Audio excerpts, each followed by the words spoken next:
여러분, 어버이날을 맞이해서 한국에서 어떤 동네에 이런 프랜카드가 붙었습니다.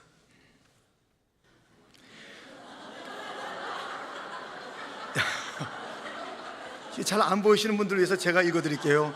이놈들아, 어버이날인데 뭐 없냐?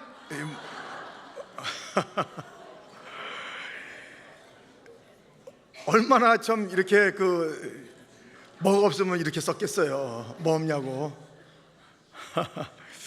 참 웃음도 나지만 찔림도 받는 그러한 플랜카드가 실제적으로 동리에 걸려 있는 것입니다. 그런데 이 뭐 없냐? 야, 내가 너희를 어디 키웠는데 어버이날인데도 뭐 없어? 이것은 이 어떤 마을의 부모들의 이야기뿐이 아닙니다.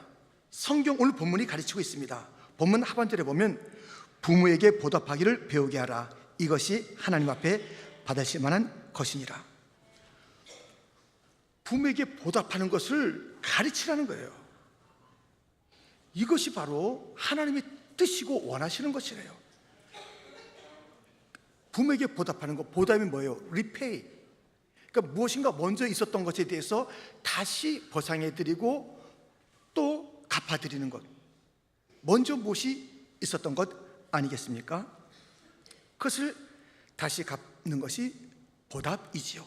보답하는 것이 자녀들의 삶이고 이것을 가르쳐라, 이렇게 이야기하고 있습니다. 어제 제 둘째 아이가 보스턴에서 졸업을 했습니다. 제가 그 졸업식에 참석을 하였습니다. 그런데 신학교니까요, 학생들이 들어오고 또 교수님들이 들어오고 이렇게 예배가 먼저 시작되는데요, 총장님이 그 예배 앞서서 인사말 하잖아요. 다 인사말 하시는데 이런 인사말을 하는 거예요. 여기 이 졸업생들의 부모들 한번 일어나 보세요. 그러니까 여기저기서 부모들이 막 일어나니까 학생들이 막 박수치고 교수들이 박수치고 뭐 옆에 있는 사람들이 박수치는 거예요. 사실 그 졸업생들이 그냥 졸업하게 된 게 아니에요. 하나님의 은혜, 교수들의 가르침, 또 여러 그 도움들이 있었지만 그 부모들이 있잖아요, 부모들. 그런데요, 어제 보스턴에서 뭐가 온 줄 알아요? 비가 왔어요, 비가. 제가 가만히 생각해 보니까는 제가 1997년도에 그 학교를 졸업했어요. 저는 THM이라는 과정을 이제 졸업하게 됐어요. 근데 그 졸업식에도 비가 왔어요. 그때도 비가 왔는데 오늘도 비 온다. 이 비가 무엇일까 생각했어요. 그것은 다른 것이 아니라 부모님들의 눈물이에요. 눈물. 제가 수년 전에 영화를 한 편 봤습니다. 크로싱이라는 영화를 봤습니다. 그 영화는 북한의 참상을, 그리고 탈북자의 그 눈물 어린 상황들을, 실화들을 가지고 만든 영화예요. 참 마음이 아프죠. 그런데 그 영화 내내 무엇이냐면 비가 와요. 쫙 비가 와요. 비가 많이 오는 그런 배경 속에서 영화가 진행되는 거예요.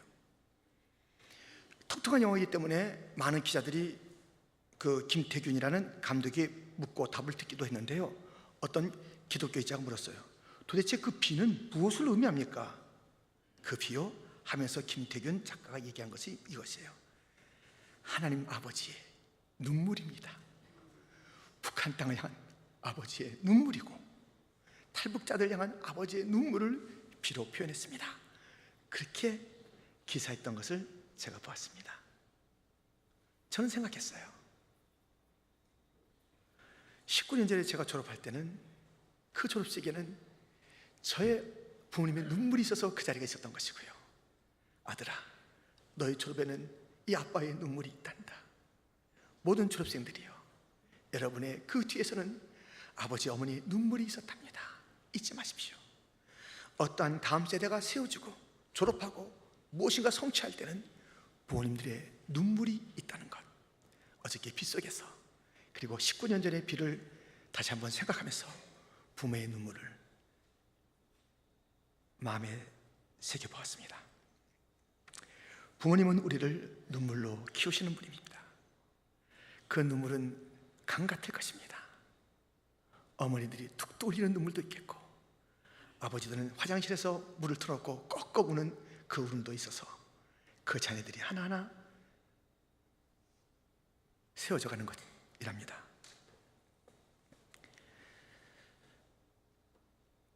이 눈물이 있어요. 들어보세요.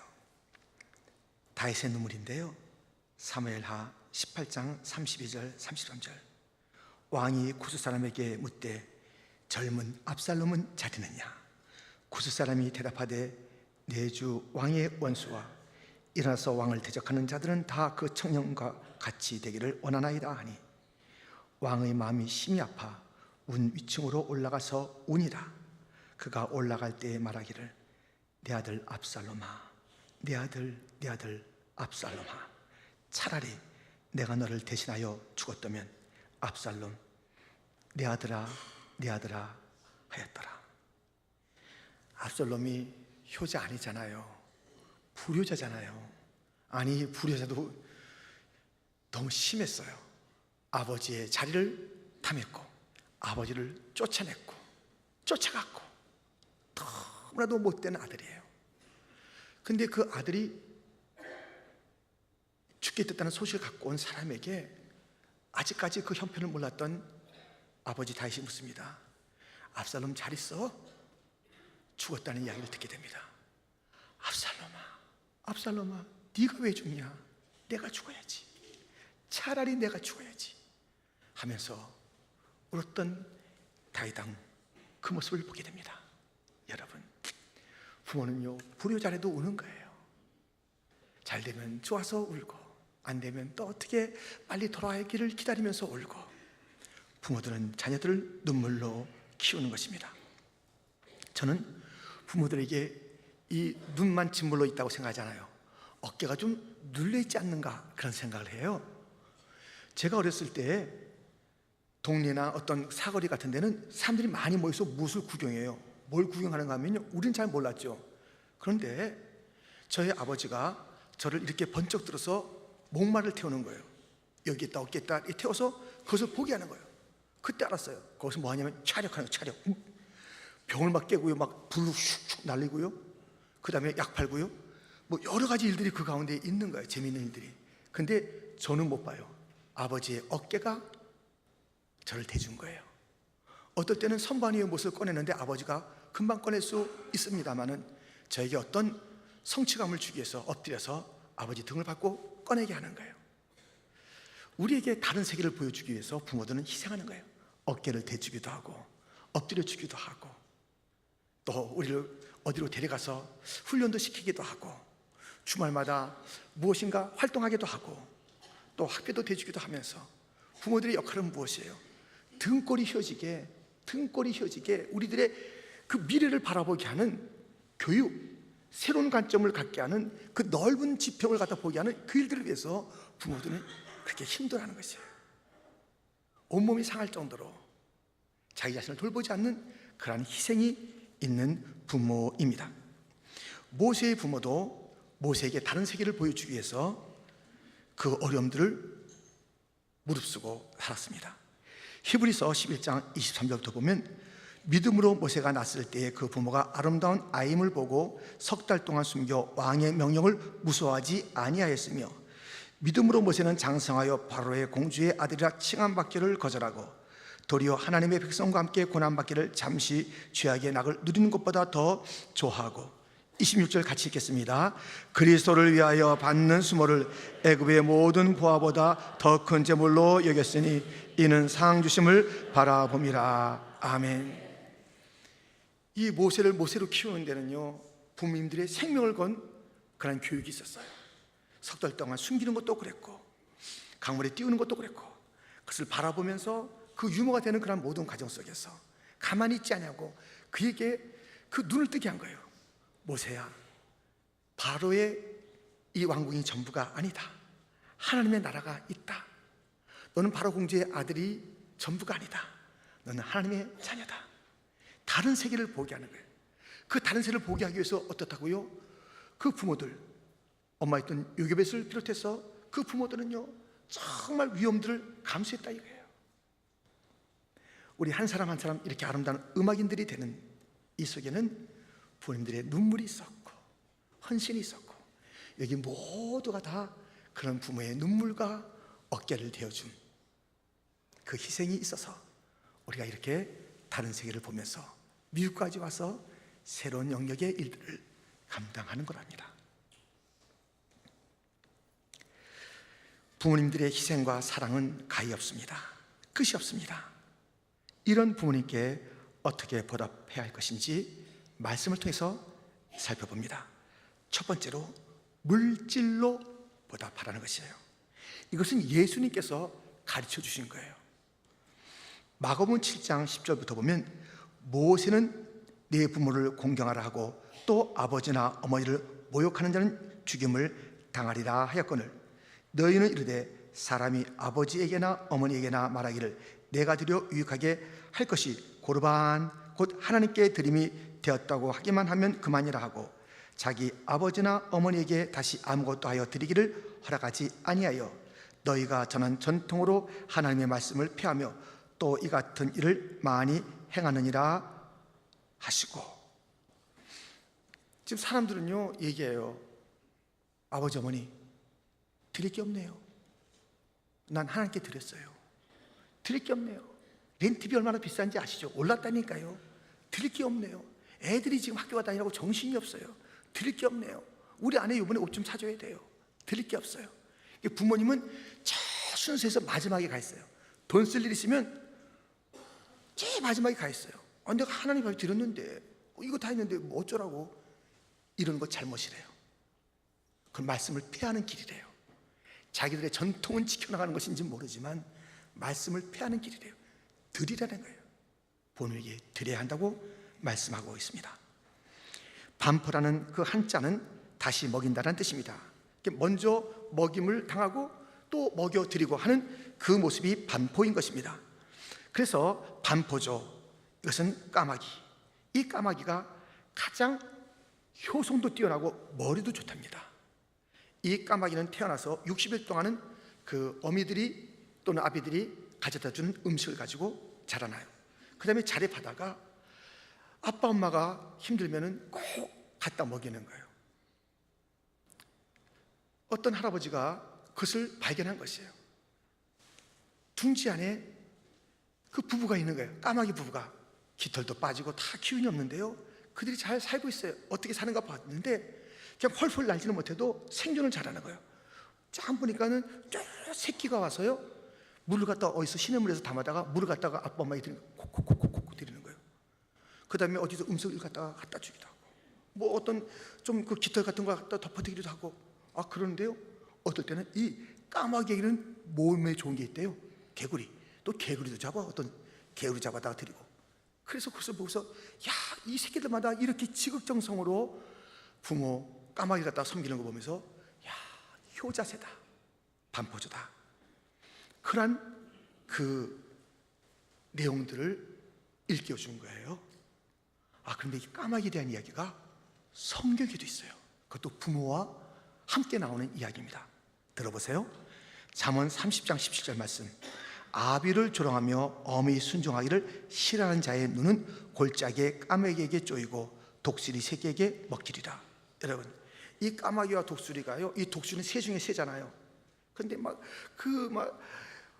엄마가 갖다 내치면 훈련받아야 돼요. 떨어지다가 다시 그 엄마가 받아주고 또 내치면 받아주고 하면서 그냥 그 훈련 속에서 새 중에 새가 되는 거예요.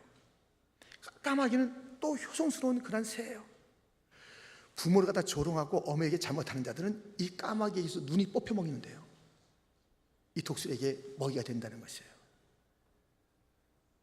성경 말씀이에요. 약간 무서운 말씀이지만 성경 말씀이에요. 여러분들, 내가 복 받을 자인지 안 받을 자인지 사람들 어리석게 어디 가서 뭐 보잖아요. 뭐라 그러죠? 무슨 운수 이런 거 보잖아요. 어리석은 일이에요. 기독교인들 내가 복 받을지 안 받을지 그런 것은 보지 않아도 궁금해요? 궁금할 거 없어요. 자기 자신이 알아요. 부모에게 잘하는 자는 복 받게 돼 있어요. 부모에게 못한 자는 아무리 잘 되는 것 같아도 망하게 돼 있어요. 성경이 가르침이에요. 그러니까 내가 부모에게 어떤 삶을 살고 있는가, 태도 있는가, 그것이 나의 하나님의 그 복과 연결되어 있는 거예요. 내가 부모에 대해서 삐딱하다, 마음도 없다, 생각이 없다, 그럼 뭐가 좀 이렇게 남는 것 같죠? 부모에게 줄 돈 갖다 막 세이브하고 그런 것 같죠? 세이브는 무슨 세이브? 부모에게 드리는 그 돈이 이렇게 주머니가 비는 것 같죠? 부모에게 대해서 비는 돈 주님께서 천천만으로 갚아주는 거예요. 그게 주님께서 약속하는 거예요. 약속. 하나님의 약속이에요. 요셉은 애굽의 총리가 된 후에 아버지를 이렇게 모셨습니다. 창세기 45장 23절부터 보면 그가 또 이와 같이 그 아버지에게 보내되 순하기 10필에 애굽의 아름다운 물품을 실리고 암나기 10필에는 아버지에게 길에서 드릴 곡식과 떡과 양식을 실리고 이에 형들을 돌려보내며 그들에게 이르되 당신들은 길에서 다투지 말라 하였더라. 그들이 애굽에서 올라와 가나안 땅으로 들어가서 아버지 야곱에게 이르러 알리어 이르되 요셉이 지금까지 살아있어 애굽 땅 총리가 되었더이다. 야곱이 그들의 말을 믿지 못하여 어리둥절하더니 그들이 또 요셉이 자기들에게 부탁한 모든 말로 그에게 말하며 그들의 아버지 야곱은 요셉이 자기를 태우려고 보낸 수레를 보고서야 기운이 소생한지라. 이 요셉은 아버지를 원망해야죠. 왜냐하면 아버지가 심부름 보내가지고 자기 인생이 꼬인 거거든요. 형들을 찾아봐라 이래가지고 시작된 일이란 말이죠. 그런데 자기가 총리가 된 다음에 아버지를 극진하게 모시는 거예요. 형들에게 정말 그 칼을 들일 수 있는 그런 상황에 위치해 있었으나 형들을 잘해주고 형들 싸우지 마세요. 싸우지 않는 게 효리예요. 싸우지 않는 게. 부모 앞에서 싸우는 자들 얼마나 많은지 몰라요. 그래도 좀 양심 있으면 부모 계시라고 그러고 저기 어디 커피숍에 가서 막 싸우고 오는 사람들이 있어요. 그런 사람 많아요. 싸우는 거예요. 부모가 다 알죠. 마음이 아프죠. 싸우는 건 효도 자들의 모습이 아닙니다. 그런데 이 요셉은요 막 술에다 가득히 태워가지고 막 실려가지고 아버지에게 물품도 보내고 꽃가 막 타고 오시라고 막 그러니까는 어리둥절하던 이 야곱이 그 가마를 보고 술을 보고 딱 기운을 차린 거예요. 여러분들 부모님에게 깜짝 놀랄 만큼 선물을 보내드리세요.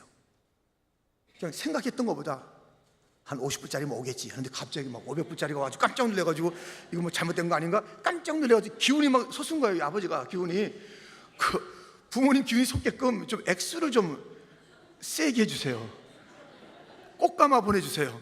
그래서 이 부모님들이 깜짝 놀래게 해드려야 되는 것이에요. 깜짝 놀래게. 봤잖아요. 야, 뭐 없냐? 뭐 없냐? 깜짝 놀라게 해드려야 된다니까요. 기왕 해드리려면 비슷하게 하지 마세요. 깜짝 놀라게. 근데 몸이 아프셔도 돈이 필요하더라고요. 저희 어머니가 몸 좀 누우시고 다시는 일하지 못하셨어요. 그러다가 이제 하늘나라 가셨거든요. 근데 아빠 계실 때 돈을 달라는 거예요. 김 목사 20불만 줘 그래요. 뭐 하시려고요? 브라우스에다 꽂아줘 그래요. 돈을 만질 수 없으니까요. 그래서 20불 꽂아드렸어요. 꽂아드렸는데 이번에 졸업한 그 둘째 아이가 학교에서 왔을 때 준현아 고맙다. 이 돈 가져라 하면서 이 턱으로 이렇게 이 돈 가져라 이거예요. 여러분 아파도 돈이 필요해요. 아파도 돈이 필요해요. 괜찮다 그러지만 그거 믿지 마시고요. 여러분들 깜짝 놀랄 수레를 보내드리셔야 됩니다. 그래서 부모님들이 그거 보고 일어나실 수 있도록 이렇게 물질로 보답하는 건 주님의 가르침이며 성경적인 것이고 요셉의 태도고 다 그랬습니다. 우리가 이 정말 진물도 눈물 흘리며 우리를 키우고 허리가 휘도록 우리를 키워주신 희생의 부모님에게 어떻게 보답한가? 두 번째, 기쁨으로 보답하라는 것입니다. 부모에게는 근심이 되는 자녀가 있고 기쁨이 되는 자녀가 있어요. 누가복음 15장에 나오는 그 아버지는 이 체한 것 같아서 체한 것. 둘째는 재산 가지고 나갔지. 첫째는 집에 있지만 항상 뿌루퉁해 있는 거예요. 얼마나 불편했겠어요. 가까이 있는데도 뿌루퉁해 있는 거야. 다 자기 것인데도 불구하고 항상 뭔가 불만하고 불평하는 거예요. 같이 있으면서 또 나간 자녀. 이렇게 뭐 얹힌 것 같은 그런 자녀가 돼서 되겠어요. 멀리 가서 얹힌 것 같고 가까이 있는데 항상 불평하고 뿌루퉁해가지고 이 부모의 기쁨이 못 되는 거예요. 잠언 23장 25절에 내 부모를 즐겁게 하며 너를 낳은 어미를 기쁘게 하라. 이 즐거움을 드리고 기쁨을 드리는 것이 이게 부모에 대한 보답이에요. 보답. 우리 예수님께서는 하나님 아버지의 기쁨이 되셨어요. 12살 때부터 아버지 집에 있는 것, 교회 생활 잘하는 것, 성전에 있는 것, 말씀을 가지고 그렇게 이야기를 나누는 것, 그것을 좋아했어요. 하나님 아버지가 좋아하기 때문에요. 그리고 그는 그 예수님께서는 전체 생애 속에서 하나님 아버지가 무엇을 기뻐하실까를 더 생각하고 염두에 두면서 새벽부터 기도하고 하루 종일 그 삶의 사역, 일생의 사역이 하나님 아버지의 기쁨이 되는 것이었습니다. 아버지, 어머니가 무엇을 좋아하는지 그 생각하셔야 돼요. 한 나이 많은 어머니에게 두 아들이 있습니다. 형제인데요, 큰 아들은 잘 살아, 둘째 아들은 못 살아요. 큰 아들은 돈도 많고 또 여러 가지 집도 편리하고 뭐 먹을 것도 냉장고에 가득하고 뭐 집에 안마기계가 있고 하여튼 별별 게 다 있어요. 그러니까 편안하게 그 어머니를 모실 수가 있는 것이에요. 근데 둘째는 돈이 없으니까 먹는 것도 시원찮고 잠자리도 그렇고 그래요. 근데 이 첫째 아들 집과 둘째 아들 집을 이제 오고 가는데요, 눈치가 있잖아요. 이 큰아들이 보면은 어머니가 둘째 아들 집에 가면 더 오래 있으려고 그러고 거기에 뭔가 애착을 갖는 것을 알잖아요. 그래서 물은 거예요. 어머니, 여기 와서 좀 잘 드시고 편하게 주무셔야지, 그 동생 집에 가 좁은 데서 왜 자꾸만 오래 있으려고 그러세요? 여기 빨리 오세요. 이렇게 얘기를 한 것이에요. 얘야, 야, 먹는 것과 입는 것과 잠자는 것, 내 집과 동생 집 비교할 수 있겠냐? 내가 훨씬 낫다. 그런데 내가 왜 둘째 집에 있는 줄 아느냐? 네가 물어보니까 대답하겠다. 이 둘째는 먹을 것도 시원찮고 다 힘들어. 근데 걔는 밤에 내 등을 갖다 쓱쓱 긁어주면서 얘기를 한다는 거예요. 얘기를, 이런 얘기도 하고 저런 얘기도 하고. 그게 좋다는 거예요. 그게 안마기게 앉아있으면 뭐하냐? 나 얘기하고 싶다는 거예요. 근데 둘째 아들은 그 마음을 편하게 해준다는 거예요. 먹는 거 좀 시원치 않아도 진짜 내가 필요한 것, 그것을 해줘서 내가 거기에 있기를 원한다라고 이야기를 하는 것이에요. 여러분들, 물질도 중요하지만 마음도 중요해요. 그 부모에게 물질 드리는 것이 렌트비 드리듯이, 엄마 200불 들어간 거 봤어? 확인해봐요. 땡. 그 다음에 또 다음 달에 또 전화 걸어요. 이게 무슨 효도예요? 어떤 사람이 200불, 300불 드리면서도 전화도 안 해. 다 들어갔으려냐고. 어떤 사람은 드리지도 않아. 1년에 한두 번 쥐꼬리만큼 뭐 하면서 뭐 생생은 다니고, 또 어떤 형제가 어땠더니 저런 어디 형제인지 딴 사람 비난하는 자리에 자기는 쥐꼬리만큼 하고. 그런 사람이 얼마나 많은지 몰라요. 마음을 갖다 아프게 하는 자들이 많다고요. 그러니까 물질을 많이 해드린다고 또 되는 게 아니에요. 물질 해드리세요. 해드리는데 물질만 해드리면 안 돼요. 무슨 집주인한테 렌트 주는 거냐고요. 아무 말도 없이. 집주인하고 렌트 줄 때도 얘기하면서 줘야지 그게 좀 좋아지는 거예요. 그래도 그게 렌트비 많이 안 올라요. 이렇게 부드럽게 해야 되는데요, 쌀쌀맞게 해보세요. 힘들어요. 관계가 좀, 관계가. 근데 이 부모님한테도 이 관계가 돈으로만 했으니까 됐지, 이거 했으면 됐지, 그게 된 거 아니에요. 마음이 아파요. 어른들은 얘기하기를 원해요. 얘기를 들어주는 것을 좋아해요. 또 무슨 얘기, 세상의 이야기 다 뭐 볼 수 있는 얘기, 그 들을 수 있는 얘기지만 너무 외롭잖아요. 그 얘기 갖다 막 갖다 해주는 거 참 좋아하세요.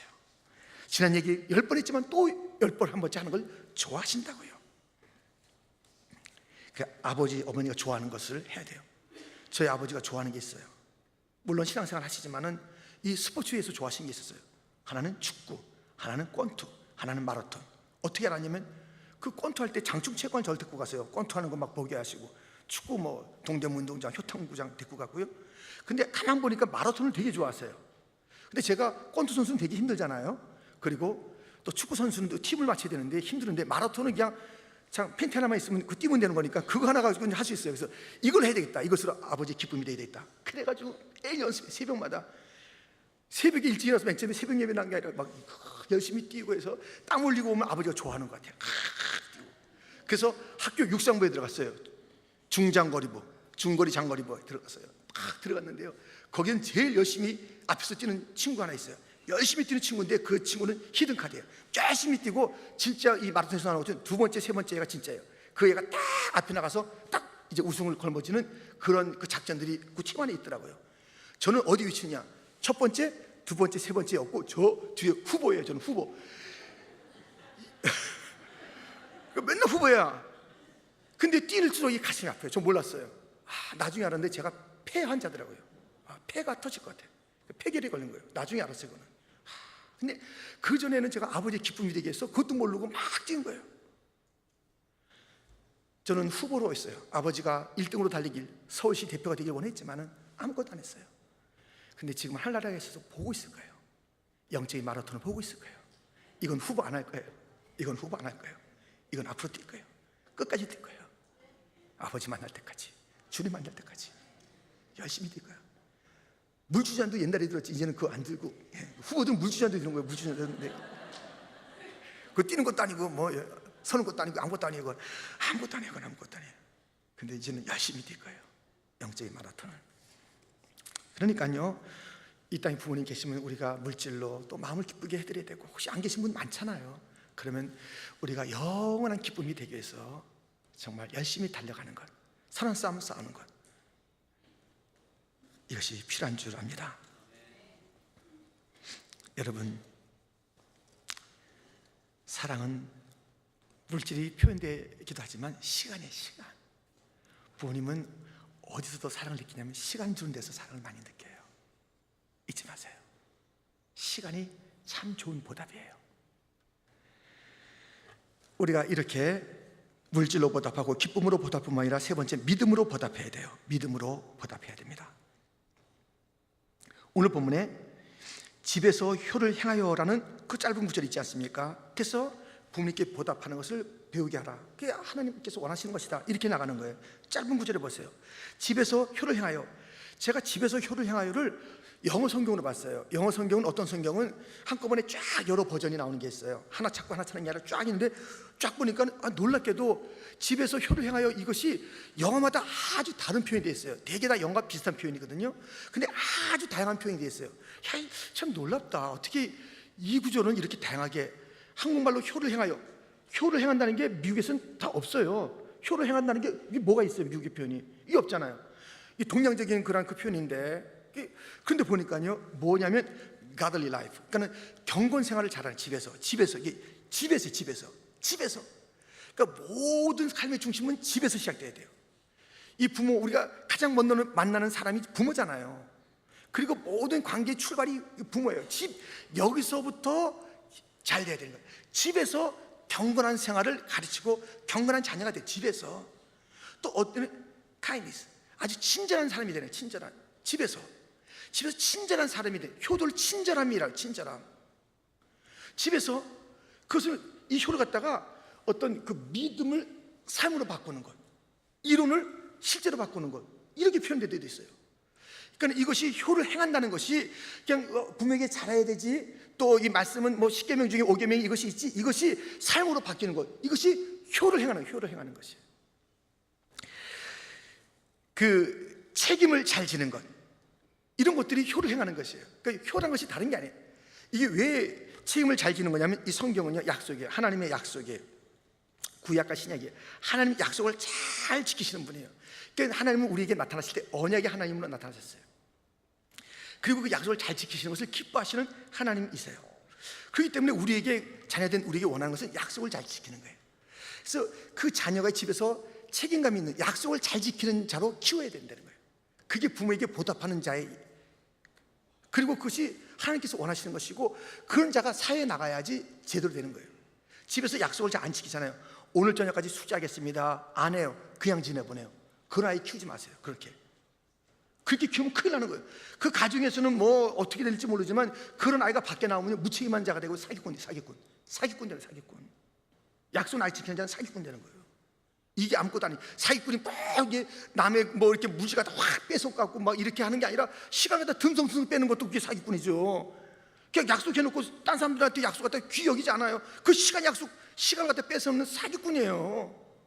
약속 안 지키는 자는 사기꾼이, 이게 진짜 무서운 사기꾼이에요. 시간이 얼마나 귀중한 건데 슬슬 약속 잘 안 지키고, 이런 사람 되면 절대 안 돼요. 그러니까 이런 것들을 가르치라는 거예요. 약속을 잘 지켜라, 친절하게 만들어라. 그래서 뭐 아버지가 하면은 물을 갖고 오라는 건지, 아니면 지금 뭐 아스피린을 갖고 오라는 건지, 이런 게 딱딱 판단이 돼야 돼요. 아버지 딱 친절해, 집에서부터. 근데 밖에 나가서는 친절해, 집에서는 불퉁해요. 그런 그 공익 광고도 본 적이 있어요.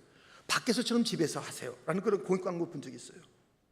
밖에서는 막 뭐 친절한데 집에서는 막 밖에서 뭐 죽기도 하고 뭐 이렇게도 하는데 집에서는 뭐 집이 더러워지든 뭐든 아무것도 없어요. 그런 거는 그러면 기본이 안 된 사람이잖아요. 기본이 안 된 사람 갖다 만들어내는 일이 돼서는 안 되고요. 여기 자녀이시니까 기본이 되죠. 기본이 부모님께 친절해야 돼. 말 한마디 친절해야지. 그것이 하나님이 기쁘시게 하고 복 받는 길이고요. 그것이 주님께서 원하시는 길이에요.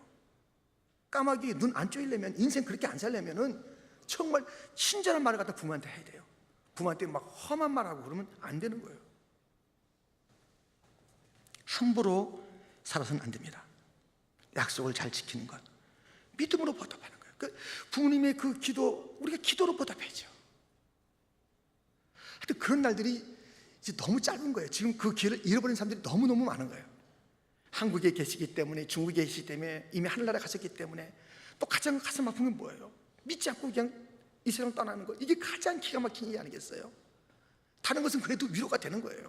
이제라도 정신 차리고 남아있는 그 시간이 얼마인지 알지 못하니까 최선을 다해서 우리가 전화도 드리고 이야기도 하고 또 우리가 섬겨드려야 되는 거예요.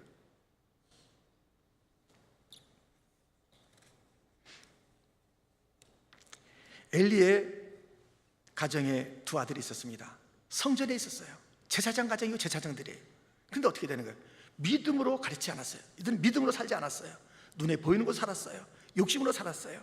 그냥 그날 일어나서 자기 그냥 자기 하고 싶은 대로 막 하는 사람. 교회 안에서도 기준이 자기예요. 말씀이 기준이 아니에요. 딴 사람 때문에 말씀으로 살라고 하면서 자기가 기준이 그건 아니에요. 그래 어떻게 되는 거예요? 그 집안이 쑥대밭이 되는 거예요. 그 집안이 어두워지는 거예요. 말씀의 계시가 없는 거예요. 그냥 그 집안에 더 이상 이 흰머리가 없는 거예요. 백발이 없는 거예요. 어른들이 없는 거예요. 어른들이 없는 그 집안과 그 교회는요 참담합니다. 이거 굉장히 중요해요. 어른들이 계셔야 돼요. 어른들이 없고 그 집안에 일찍 돌아가시고 참 어려운 거예요. 그래서 어른들이 계신 게 그게 좋은 거예요. 그런 사회가 좋은 거예요. 그런 게 다 있으면 백발이 상상하신 분들이 그 일생을 믿음으로 산 분들이 아니에요. 얼마나 아름다운지 몰라요. 그 백발이 얼마나 아름다운지 몰라요. 그 주름이 얼마나 깊이가 있는 주름인지 몰라요. 너무 멋진 주름이에요.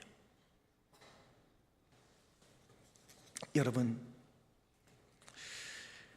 우리 부모님들은 우리를 위해서 끝없는 희생과 눈물과 헌신과 기도와 돌봄과 그 모든 물질을 아끼지 않음과 하나하나가 예사롭지 않은 거예요. 근데 우린 부모에게 얼마나 부들부들 떨고 얼마나 계산을 많이 하는지 자녀에게 하는 게 한 100분의 1만 해보세요. 부모님들이 덩실덩실 죽으실 거예요. 자기끼리 나가서 몇백 불짜리 음식 먹고 몇백 불짜리 옷 사는 것은 아무것도 안 해요. 부모님에게는요 이렇게 힘든 거예요. 갈비탕 힘드시지? 그러면서 그냥 갈비탕도 안 사드려요. 씻기 힘드시다고 해서 갈비탕도 안 사드리고 이상하게 막 그런 것만 사드리고 그래요. 안 돼요. 잘 잡숴. 여러분 대접해보세요. 잘 잡숴. 이무도 잡숴. 걱정도 하지 마세요. 2인분의 냉면도 잡숴. 걱정도 하지 마세요. 사드리세요. 사드리고 대접해드리세요. 이제 우리 교회는요 정말 부모 대접하다가 내가 어떻게 됐다 그러면요 그 옛날에 그 효녀 열 그런 게 있잖아요. 그 마을에 그 정말 놀랄 거예요. 부모 대접하다가 영양실조 걸렸다. 부모님들은 얼굴이 좋은데 자기 영양실조 걸렸다. 이런 사람이 나오면요 이건 진짜 이거는 가문의 영광이 아니라 교회의 영광이에요. 야, 부모 대접하다가 본인은 영양실조 걸렸대. 이 사람 보라 빼짝 말랐는데 부모님들은 얼굴이 좋아. 그런 사람이 있으면 진짜 좋을 것 같아요. 쪼크지만 여러분들 그렇게 부모를 대접해야 돼요. 저는 그 광고를 보고서요 많이 생각했어요. 뭐 없냐? 사랑을, 첫사랑을, 그 부모에 대한 사랑을 요청하셔야 돼요. 왜냐하면 성경이 가르치라고 그냥 놔두면 안 돼요. 가르치라 그랬어요. 날짜 되면 야 마더스데이다. 야 이런 날이다. 야 부모가 결혼한 날이다. 야 똑똑히 가르쳐야 돼요. 애들 눈치 볼 게 아니에요.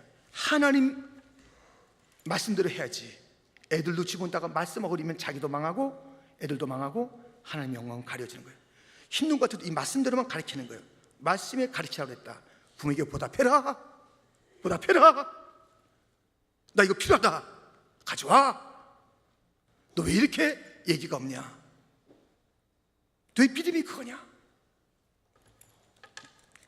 우리가 보답할 것이 무엇인지 기억하면서 이 어버이 주일에 또 어버이날에 또 마다스데이에 내 어머니는 나를 지금 어떻게 바라보실까?